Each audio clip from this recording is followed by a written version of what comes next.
c'est vrai que depuis que j'ai fait du VTC, c'est pas que depuis que j'ai fait des vidéos. Ceux qui me connaissent bien avant, j'ai toujours pris plaisir à mettre en avant ce que Uber m'apportait, que ce que Uber me prenait. Et c'est un choix personnel qui consiste à voir le verre à moitié plein que de le voir à moitié vide. Et c'est là que je l'assume, depuis le début, sans même connaître personne sur les réseaux, tu vois. Je suis toujours comme ça et c'est dans cette lignée que je fais des vidéos et je ne compte pas changer d'avis. Même si Uber me bloque mon compte aujourd'hui, même si j'arrête de travailler totalement dans le VTC ou de Uber, je vais garder cette image parce que ça me fait du bien.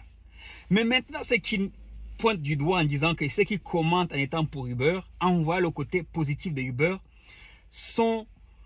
doivent arrêter de croire que Uber est notre ami. Personne n'a jamais dit. J'ai jamais dit que Uber était mon ami. Et je crois que ceux qui commentent aussi n'ont jamais dit que Uber était leur ami. On a juste le droit de ne pas critiquer. On a juste le droit de voir le verre à moitié plein. On a juste le droit de ne pas tomber dans le piège des syndics qui sont à toutes les journées, c'est leur mot de conviction. Ils veulent convaincre les gens en disant que Uber est votre pire ennemi. Moi, je ne tomberai pas dedans.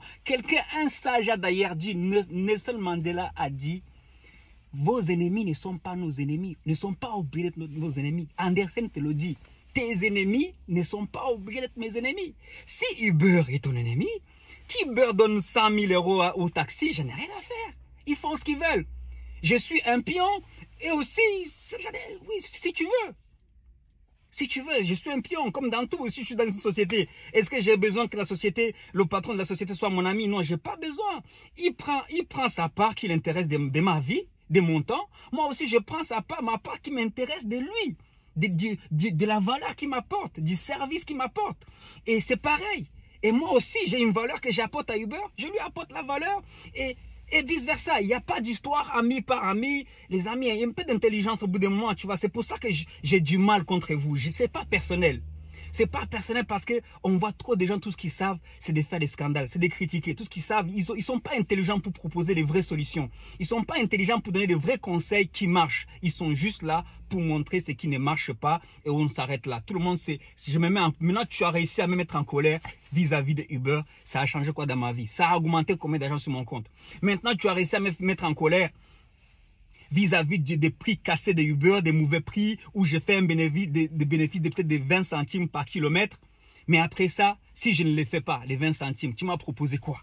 Si je ne fais pas les 20 centimes de bénéfices ou en fonction des charges de chacun, toi, tu me dis que c'est mauvais, tu m'as proposé quoi dans ta vie? Je suis désolé. Non, non, non, c'est pas...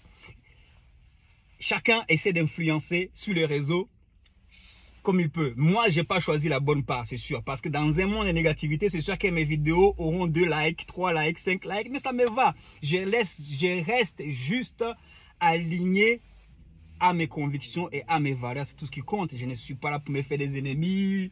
Voilà, on est ensemble. Mais c'est juste qu'on peut critiquer ce qui est critiquable parce que vous aussi vous critiquez. Mais on peut aussi vous critiquer. On peut aussi dire à quel point vous ne servez à rien, vous les syndics. Oui, c'est vrai parce qu'à part pleurer, pleurnicher, quelles sont les vraies solutions que vous avez proposées à tous ces chauffeurs à qui vous critiquez d'être des pions, d'être des amis des Uber ou alors enfin des esclaves des Uber plutôt et que Uber s'en fout et que Uber va faire sauter. Il nous fait sauter, aucun problème. Des voitures automatiques. J'ai pas besoin que Uber même. Je le connais pas Uber. Je le connais pas. Je connais que mon business. Je me sers de lui. Il se sert de moi comme tout le reste d'ailleurs. Et les marges sont variables. De la même façon que la personne qui me passe des courses aujourd'hui ou les sociétés qui m'appellent pour travailler pour eux, d'un jour à l'autre, tu peux me faire sauter pour une raison ou pour une autre. C'est comme ça le business, tu vois. Maintenant, venez pas nous enrager. On est déjà tendu, tu vois. La crise nous rend déjà, il y a déjà assez de pression. On ne veut pas des gens qui viennent juste pleurer, qui ne proposent pas de solutions. C'est tout.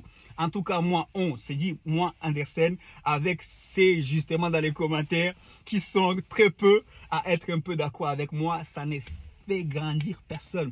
Ça ne fait augmenter le compte des personnes à passer les journées à critiquer Uber. Et ça là, ça a toujours été ma façon de voir les choses à bon entendeur, bien sûr.